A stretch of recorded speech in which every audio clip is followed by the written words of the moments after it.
Just to reiterate who I am, so Grant Smith, I'm one of the directors at Elcom Systems Limited, and I'm also the project director for the implementation of the pan-sector MI platform for the Scottish Government.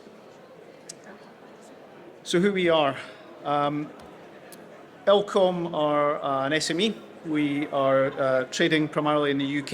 We have a team also in the United States. And we have a large Glasgow-based operational team.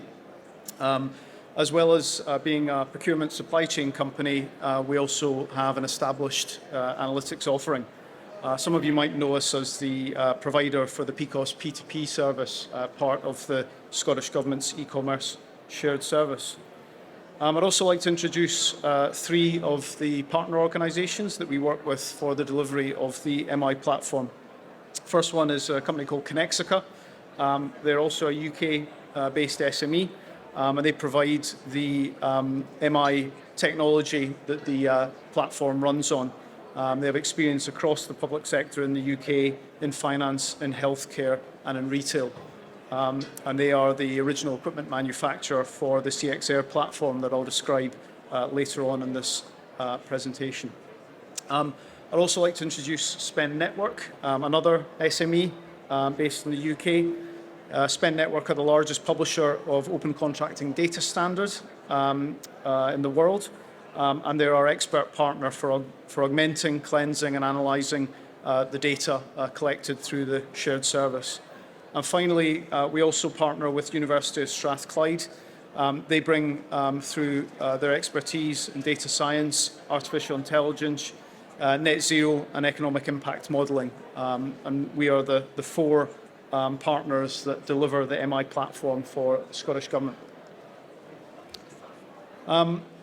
To give you a quick overview of the solution and to complement what Julie's already said, we provide the MI platform as a cloud-based service. It's scalable, it's secure, and it's fully managed. There is no locally deployed software, just a web browser and an internet connection is required with a device to access the platform. It's deployed on the CXAir platform. We use that platform for all of the ETL, the extract, transform, load activities, as well as the end user interaction in terms of accessing the dashboards and the tactical reports that make up the system. And I want to point out that we are not wedded to CXAir, so that is the best solution based on the Scottish Government's requirements, but we do have other technology configurations available, again, which I'll talk about later on. We, as a team, fully embrace open standards, so we believe passionately in storing and sharing the data captured within the system, hence the use of the open contracting data standard. And the service is more than just a technology. It's about cleansing the data, classifying the data, aggregating the data, which in turn allows that deep analysis of the effectiveness of the pan-Scottish public sector procurement. And then finally, we have some quality assurance and validation processes in place just to make sure that the information being presented through the platform is accurate, true and correct. We use in the platform AI, so we actually practically deploy artificial intelligence, among other things, to categorise the line item data, to categorise the suppliers, and to normalise the suppliers. And we use natural language processing techniques, which were developed in line with the university.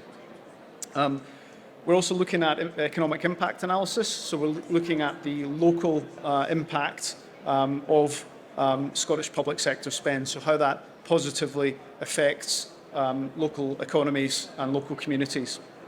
We're also bringing in carbon analysis, and that allows us to baseline and estimate the CO2 impact from each of the contracts and the line items within the procurement data.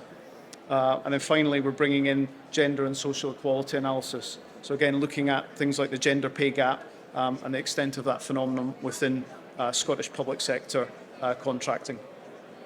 As Julie's already said, there are 5 trusted data feeds from the e-commerce shared service that the Scottish Procurement and Property Directorate run. Public Contract Scotland, PCS Tender, PCOS, the contract and supplier management data, that's captured, as well as the various finance system extracts. And there is no common thread that joins that data together, so we have to do a lot of work behind the scenes to infer matches and be able to show that end-to-end from a budget being created right through to money being spent on procurement.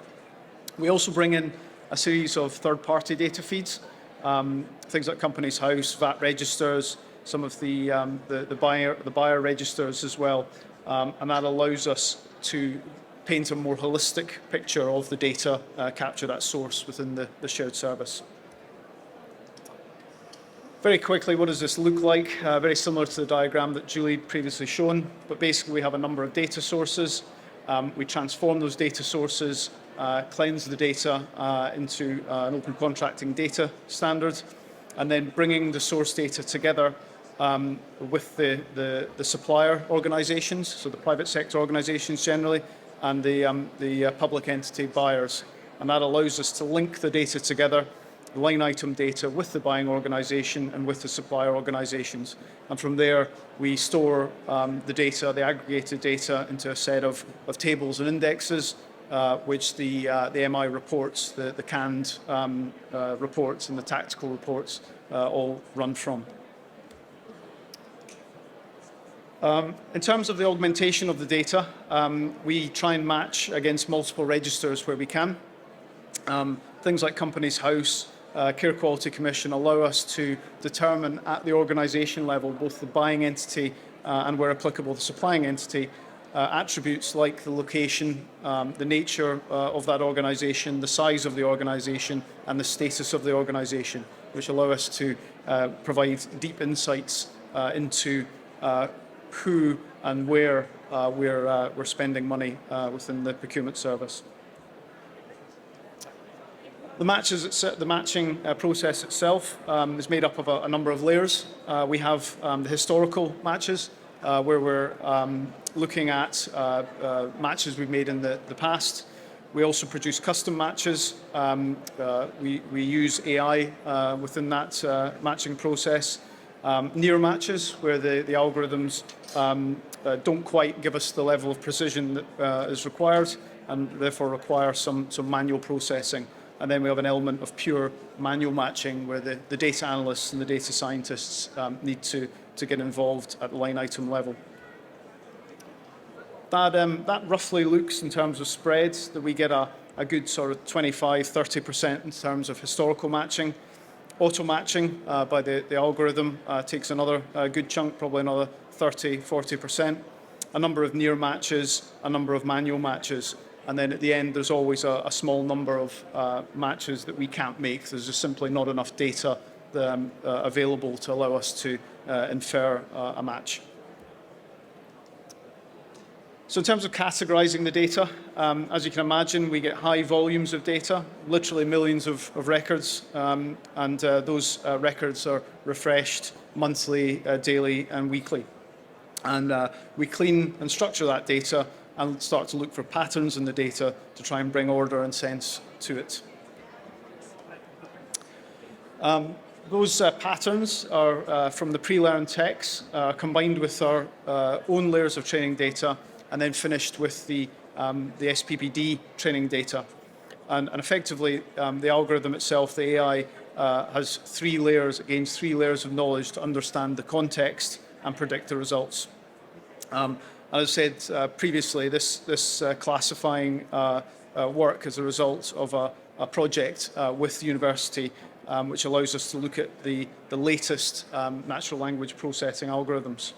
Then we add the multiple labels and scores against each of the entries.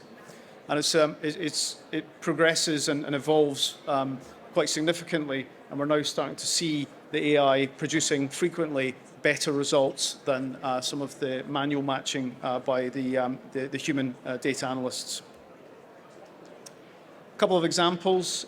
So again, a typical string for this Edmunds Electrical example. This is for light fittings in Barlinnie. And the AI comes in, looks at that string in the quotes there, and is able to infer 3 layers of, in this case, CPV codes, simply from that small string, and it predicts the 3 layers of matching. And a more difficult one now is Lomond and Argyll advocacy. Advocacy tends to be legal services, if you take that word by itself, but because the algorithm has a concept of context, it's able to correctly assign social work type categorization to this particular string. It's very powerful. In the project, we're able to provide 100% classification. So in terms of buying and supplying entities, we can apply a classification for all of them. We have the base layer trained on the millions of procurement documents that Spend Network and Elcom have behind the scenes. And then we add in the new training layer based on the specific domain data that comes from the service. And this gives us the accuracy and the coverage. And in terms of that accuracy, we tend to achieve a 92% accuracy in terms of the industry standard, which is 85%. So we're getting high levels of accuracy within the solution. A bit more about the work we do with the University of Strathclyde. There's a number of angles here. We work with university on the AI, as I've already mentioned. So we look at the natural language processing algorithms that are deployed within the solution, and with some of the research associates and the professors and the computer science and data science team in the university, we're able to validate and improve those algorithms based on the latest academic research. We also, through the Data Lab, have run some workshops in the CO2, the net zero carbon impact space, and we're looking at kicking off very shortly an implementation, a knowledge transfer project where we'll deploy a research associate looking at the carbon impact of procurement, how we baseline it, and how we start to measure the reductions in CO2 emissions from procurement. And then lastly, with Fraser Van Allender Institute, part of these workshops, we've looked at the economic and social impacts of procurement. So again, how we baseline that and how we can increase the level of local procurement and the impact, both direct and indirect, of procurement on local communities and local economy.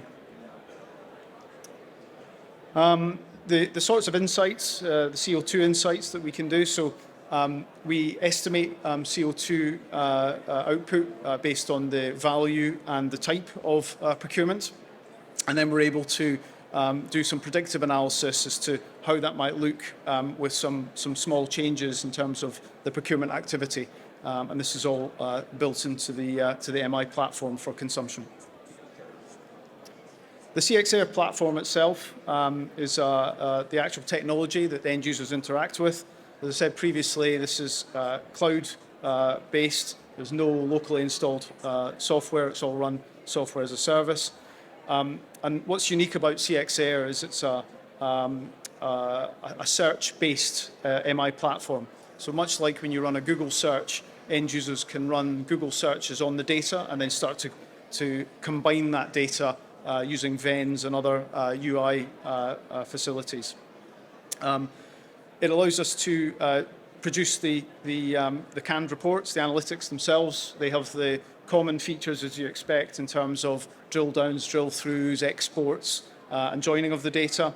And it's very heavily information, sort of graphically driven reports. And then one of the big things is that it allows us to do predictive analytics, so we can forecast and trend based on historic patterns within the data. And finally, it's highly performant. Because it's index-based, we can scale this to millions of rows of data and many thousands of end users concurrently. And then some screenshots. So what does this actually look like? These are some of the dashboards that we've created within the solution. And these are for end user, public sector end user users to be able to interrogate their data, their organizational data, their procurement data, and see from an end-to-end perspective how that looks and how that fits. And finally, this is more than just procurement data. So the MI platform itself is a shared service, as I've said. It's centrally funded by the Scottish Government and covers procurement data. But the Elcom analytics can be and is deployed to address other data domain problems. We work specifically in the health and education sectors in England and Wales in particular, and we bring in and are able to analyse data beyond procurement.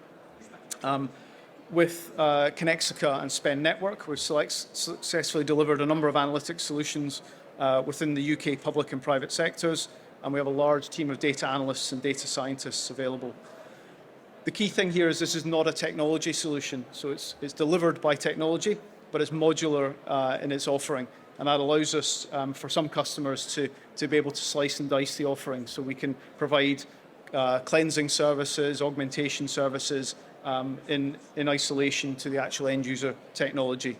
And our team is able to work with Power BI, Tableau, Business Objects, and other common MI technology investments that our customers may have already made. And finally, with the Scottish Government and with our other customers, we're committed to working in partnership. We believe that a true partnership is how you deliver these services quickly and cost effectively.